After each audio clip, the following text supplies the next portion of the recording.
ನಮ್ಮ ಸರ್ಕಾರ ಯಾವಾಗಲೂ ಕೂಡ ನುಡಿದಂತೆ ನಡೀತಕ್ಕಂಥ ಸರ್ಕಾರ,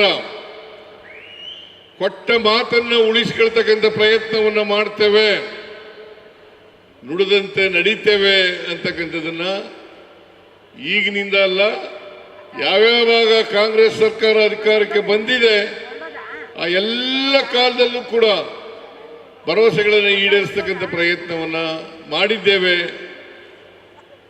ಈಗಲೂ ಕೂಡ 2013ರಲ್ಲಿ ಈ ರಾಜ್ಯದ ಜನರ ಆಶೀರ್ವಾದದಿಂದ ಬೆಂಬಲದಿಂದ ನಾವು ಅಧಿಕಾರಕ್ಕೆ ಬಂದು, ನಾನು ಈ ರಾಜ್ಯದ ಮುಖ್ಯಮಂತ್ರಿ ಆದೆ.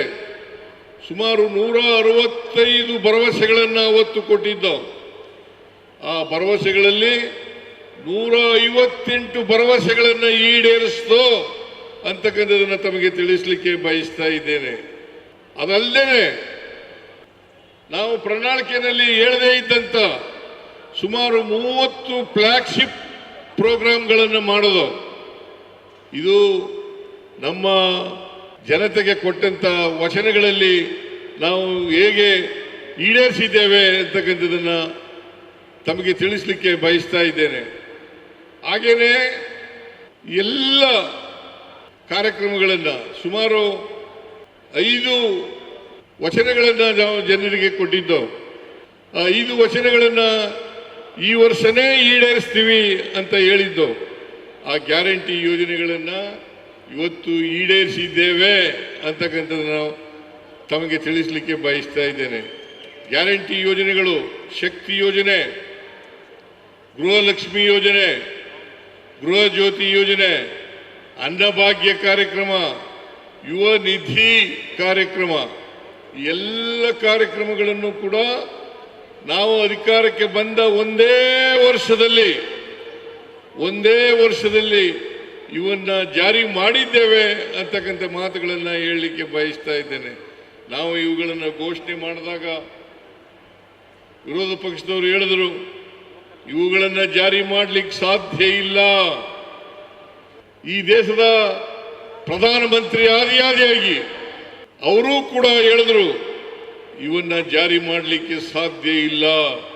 ಒಂದು ವೇಳೆ ಜಾರಿ ಮಾಡಿದ್ರೆ ಆ ರಾಜ್ಯ ಆರ್ಥಿಕವಾಗಿ ದಿವಾಳಿ ಆಗ್ಬಿಡ್ತದೆ ಅಂತಕ್ಕಂಥ ಮಾತುಗಳನ್ನು ಹೇಳಿದ್ರು. ಇನ್ನೂ ಒಂದು ಹೆಜ್ಜೆ ಮುಂದೆ ಹೋಗಿ ಹೇಳಿದ್ರು ವಿರೋಧ ಪಕ್ಷದವರು, ಅಭಿವೃದ್ಧಿ ಕಾರ್ಯಕ್ರಮಗಳು ಕುಂಠಿತ ಆಗ್ತವೆ, ಅಭಿವೃದ್ಧಿ ಕಾರ್ಯಕ್ರಮಗಳಿಗೆ ದುಡ್ಡಿಲ್ಲ, ಖಜಾನೆ ಖಾಲಿ ಆಗ್ತದೆ ಅಂತಕ್ಕಂಥ ಮಾತುಗಳನ್ನು ಹೇಳಿದರು. ನಾವು ಇವತ್ತು ಎಲ್ಲ ಗ್ಯಾರಂಟಿ ಯೋಜನೆಗಳನ್ನು ಜಾರಿ ಮಾಡಿ ಜನತೆಗೆ ಕೊಟ್ಟಿದ್ದಂಥ ಪ್ರಣಾಳಿಕೆಯಲ್ಲಿ ಹೇಳಿದ್ದಂಥ ಭರವಸೆಗಳನ್ನು ಕೂಡ ಈಡೇರಿಸಿ ಈ ರಾಜ್ಯದ ಅಭಿವೃದ್ಧಿಯನ್ನು ಮಾಡಿದ್ದೇವೆ ಅಂತಕ್ಕಂಥ ಮಾತುಗಳನ್ನು ಹೇಳಲಿಕ್ಕೆ ಬಯಸ್ತಾ ಇದ್ದೇನೆ. ಇವತ್ತು ನಾವು ಅಧಿಕಾರಕ್ಕೆ ಬಂದ ಮೇಲೆ ಒಂದೇ ತಿಂಗಳಲ್ಲಿ ಅಧಿಕಾರಕ್ಕೆ ಬಂದದ್ದು 20ನೇ ತಾರೀಕು, ಮೇ 20ನೇ ತಾರೀಕು, ಜೂನ್ 11ನೇ ತಾರೀಕಿಗೆ ಶಕ್ತಿ ಯೋಜನೆಯನ್ನು ಜಾರಿ ಮಾಡೋದು. ಜುಲೈ ತಿಂಗಳಲ್ಲಿ ಗೃಹ ಜ್ಯೋತಿ, ಅನ್ನಭಾಗ್ಯ ಕಾರ್ಯಕ್ರಮಗಳನ್ನು ಜಾರಿ ಕೊಟ್ಟು, ಆಗಸ್ಟ್ ತಿಂಗಳಲ್ಲಿ ಮೈಸೂರಿನಲ್ಲಿ ಗೃಹಲಕ್ಷ್ಮಿ ಯೋಜನೆಯನ್ನು ಜಾರಿ ಕೊಟ್ಟು, ಶಿವಮೊಗ್ಗದಲ್ಲಿ ಯುವ ನಿಧಿ ಕಾರ್ಯಕ್ರಮವನ್ನು ಜಾರಿ ಮಾಡೋದು. ಆದ್ರಿಂದ ನಾವು ಕೊಟ್ಟಂತೆ ನಡ್ಕೊಂಡಿದ್ದೇವೆ ಅಂತಕ್ಕಂಥ ಮಾತುಗಳನ್ನು ಇವತ್ತು ಹೇಳಲಿಕ್ಕೆ ಬಯಸ್ತಾ ಇದ್ದೇನೆ. ಸುಮಾರು 1,40,000ಕ್ಕೂ ಹೆಚ್ಚು ಕೋಟಿ ರೂಪಾಯಿಗಳನ್ನು ಈ ಗ್ಯಾರಂಟಿ ಯೋಜನೆಗಳಿಗೆ ಖರ್ಚು ಮಾಡಿದ್ದೇವೆ.